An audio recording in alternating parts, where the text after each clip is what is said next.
बीते पिटत कपार बोतल नील कइल बा भतार रतिया बीते पिटत कपार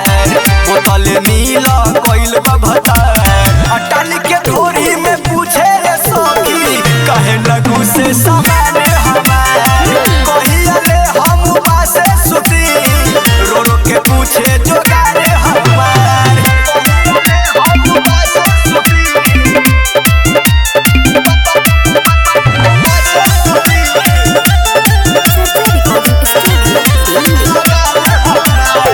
हाथ धरी जो बना दुनु लइका नियर खेलेला करी के चुमा चाटी उखाली मन सन गावेला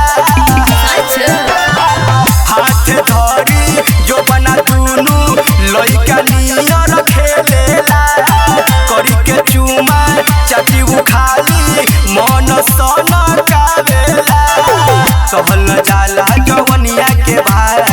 पूछे ना गरम गोदाम हमार अटाली के ढोरी में पूछे रे सखी कहे लगू से सामान हमार कहिया ले हम पासे सुती रो रो के पूछे जोगार हमार